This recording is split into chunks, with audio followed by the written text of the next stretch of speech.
তোমাকেও আসলে কখনো এই ধরনের দৃশ্য আমরা দেখিনি, এতটা সাবলীলভাবে কিভাবে পারলে? এটাকে জন্য কি প্র্যাকটিস ছিল নাকি নাকি কি নাকি তুমি পুরোটাই আসলে অভিনয়, নাকি তুমি পারো কোনটা? না অভিনয় তো বটেই, কিন্তু আমি বলছি যে মানে এটা কি তাৎক্ষণিকভাবে হয়ে গেল নাকি অনেক দিন ধরে রিহার্সাল করে না, করে? এটা রিহার্সাল কিছু ছিল না। হাত ধরা তো খুব মানে এটা একটা নর্মাল ন্যাচারাল জিনিস, এটাতে তেমন কোনো সমস্যা হওয়ার কথা না। আমি একটা কথা বলি, আমি যে সব জায়গায় বলেছি যে উনি একটু ইন্ট্রোভার্ট, হ্যাঁ, তো আমি কিন্তু নিজ থেকে ওনার সঙ্গে গিয়ে কথা বলতাম। উনি কিন্তু আমার সঙ্গে প্রথম 1-2-3 দিন নিজ থেকে বলেনি, মানে উনি হ্যাঁ একটু হাসছে, একটু এই হচ্ছে, খুব ভালো শট হয়েছে বা ভালো অভিনয় করো, এরকম একটা দুটো গুরু গম্ভীর হয়ে থাকতো, কবি গুরু গম্ভীরও হয়ে থাকতো না, উনি অলওয়েজ স্মাইলিং ফেস থাকতো। কিন্তু উনি ওনার কাজ করতো, শট দিত, উনি ওনার রুমে চলে যেত, ওরকম ছিল।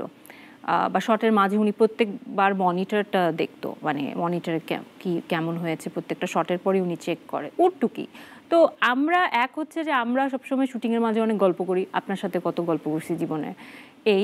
দ্বিতীয়ত হচ্ছে অ্যাক্টিংয়ের জায়গা থেকে উনি তো খুব ভালো অ্যাক্টর, উনি যে কারোর সাথে অভিনয় করতে পারবে, উনি ওনার ভালোটা করে চলে আসবে। কিন্তু আমার জন্য ইম্পর্টেন্ট হচ্ছে যে ওই র্যাপোটা বিল্ড আপ করা, তাই আমি নিজ থেকে ওনার সাথে গিয়ে কথা বলেছি, গল্প করেছি, এবং উনি তারপর খুব ইজি হয়ে গেছে আমার সাথে।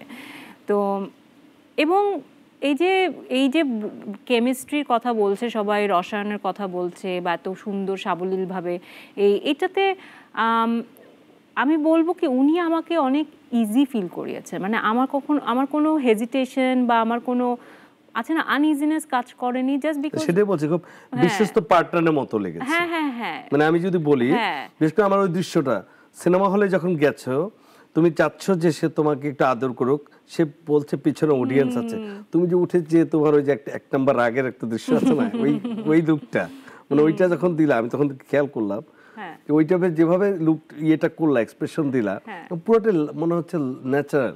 হ্যাঁ, এবং তুমি তারপরে তার সাথে যেভাবে তোমাদের রসায়নটা হলো, তো এটা বলছেন যে একটা নতুন, মানে কারোর সাথে হট করে কাজ করে, তুমি তো এই মিডিয়া একবারে নতুন ছিল, যদিও আয়নাবাজি করেছো, কিন্তু আয়নাবাজি ওইটা টোটালি একটা ডিফারেন্ট মুভি ছিল। তারপরে সেখানে অমিতাভ রেজা এবং চঞ্চল ছিল, এখানে আর্টিস্টগুলো মেইন স্ট্রিমের আর্টিস্ট, ফলে সবকিছু মিলিয়ে।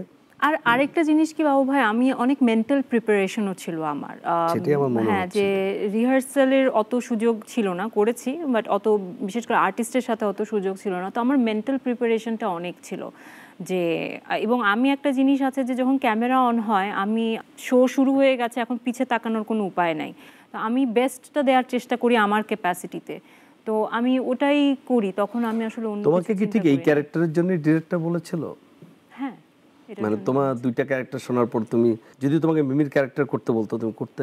হ্যাঁ, আমি বোঝার চেষ্টা করতাম যে আমি যদি করি তাহলে ক্যারেক্টারটা বা তার আশপাশে সব কিছু কীভাবে ডিজাইন করা হচ্ছে। কারণ আমি যেটা বুঝেছি বা জেনেছি, দেখেছি যে আপনার কাস্ট অনুযায়ী কিন্তু অনেক কিছু ডিজাইন হয়, কাস্ট অনুযায়ী কোরিওগ্রাফি ডিজাইন হয়, কাস্ট অনুযায়ী সে কীরকম কস্টিউম পরছে সেটা ডিজাইন হয়, সিনও তার মতো করে, মানে তার মতো করে না, তাকে মাথায় রেখে ডিজাইন হয়।